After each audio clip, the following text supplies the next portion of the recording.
च्या पेपरच्या पहिल्याच दिवशी आज राज्यामध्ये काही ठिकाणी पेपर फुटल्याची घटना घडली, तर काही ठिकाणी अगदी कॉप्या मोठ्या प्रमाणात पुरवण्यात आल्या। पोलिसांसमोर हा सगळा गोंधळ सुरू होता। शालेय शिक्षण मंत्री दादा भुसे आता आपल्या सोबत आहे। दादा, पहिल्याच दिवशी जालन्यामध्ये पेपर फुटला, नंतर तो पेपर फुटला नाही नाकारण्यात आलं। आता 3 संशयितांना ताब्यात घेतलं गेलं। जालना जिल्ह्यातल्या बदनापूर इथे काही वृत्तवाहिन्यांच्या माध्यमातून पेपर फुटल्याची बातमी त्या ठिकाणी आली।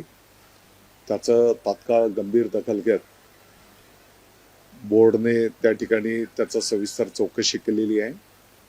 प्राथमिक पातळीमध्ये तर हस्तलिखित स्वरूपामध्ये काही प्रश्न आणि त्याची उत्तर अशा झेरॉक्स त्या ठिकाणी आढळून आलेले आहेत। प्राथमिक पातळीवर प्रत्यक्ष प्रश्नपत्रिका आणि याच्यामध्ये तफावत आहे, तत्राप याचं गंभीर दखल घेत त्याची सविस्तर चौकशी करण्याचे आदेश देण्यात आलेले आहेत। चौकशीमध्ये जे कोण दोषी आढळून येतील त्याच्यावर कठोर कारवाई त्या ठिकाणी केली जाईल। त्याच्यासोबतच कॉपी पुरवणारे काही चित्रीफीत पण त्या ठिकाणी दिसून आलेले आहेत। त्याची गंभीर दखल सरकारने घेतलेली आहे। ज्या ठिकाणी अशा कॉपीच्या घटना घडतील ते परीक्षा केंद्र पुढच्या काळामध्ये रद्द केले जातील। पाठीमागच्या काळामध्ये ज्या ठिकाणी कॉपीच्या घटना घडलेल्या त्या ठिकाणचा स्टाफ पण बदलण्यात आलेला आहे। तत्राप अशा कॉपी पुरवण्याच्या जर कुठे घटना आता झालेल्या असतील तर तिथेही कठोर कारवाई त्या ठिकाणी केली जाईल। कॉपीमुक्त परीक्षा अभियान या संदर्भामध्ये माननीय मुख्यमंत्री महोदय, माननीय उपमुख्यमंत्री महोदय, महाराष्ट्र शासन ते अभियान सुरू केलं होतं, सचिव या सर्वांनी मिळून वेळोवेळी याचा आढावा पण घेतलेला आहे। पोलीस प्रशासन, महसूल विभाग, ग्रामविकास विभाग, शिक्षण विभाग या सर्वांच्या विद्यमाने कॉपीमुक्त परीक्षा अभियान राबवलं जात आहे।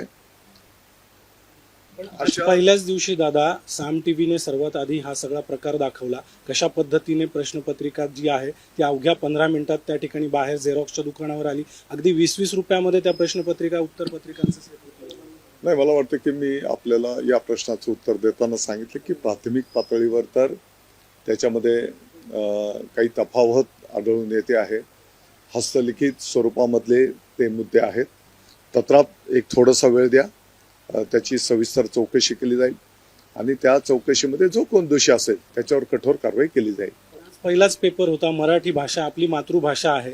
आज मराठीच्याच पेपरच्या दिवशी इतक्या मोठ्या प्रमाणात अशा पद्धतीने पेपर फुटणं किंवा कॉप्या पुरवलं जाणं म्हणजे एकूणच आपला शिक्षण पद्धती जी आहे किंवा शाळेमध्ये शिकवलं जात नाही की विद्यार्थ्यांना मराठी भाषेसाठी देखील कॉपी करावी लागते।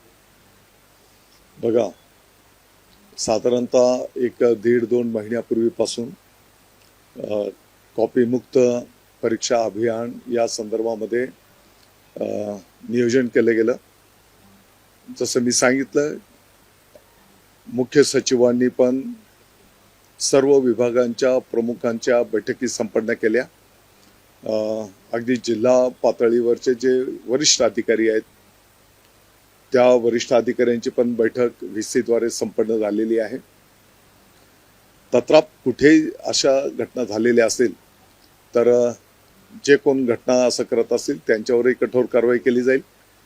त्याच्यासोबतच पुढच्या काळामध्ये या गोष्टींची नोंद घेत ती परीक्षा केंद्र कायमस्वरूपी रद्द केली जातील। पोलिसांसमोर काही ठिकाणी कॉप्या पुरवल्या जातात, जे कोण जबाबदार असेल त्यांच्यावर कारवाई केली जाईल। एकूणच आज पहिलाच पेपर होता 10वीचा, आणखी पुढचे पेपर बाकी आहे। आता पुढे कशा पद्धतीने आपण खबरदारी किंवा काळजी? निश्चितपणे याच्यातनं आम्ही आणखी सुधारणा करू। ज्या ठिकाणी अशा घटना घडलेल्या असतील त्या ठिकाणी जास्तीचा पोलीस बंदोबस्त असेल आणि वरिष्ठ अधिकाऱ्यांना पण त्या ठिकाणी कडक धोरण स्वीकारण्याच्या संदर्भामध्ये सूचना केल्या जातील। काही ठिकाणी शिक्षकांना दमदाटी करून टवाळखोरांकडून कॉप्या पुरवल्या जातात। ज्या ठिकाणी अशा घटना घडलेल्या आहेत त्याची गंभीर दखल शासनाने घेतलेली आहे आणि त्या सर्व ठिकाणी कठोर कारवाई केली जाईल।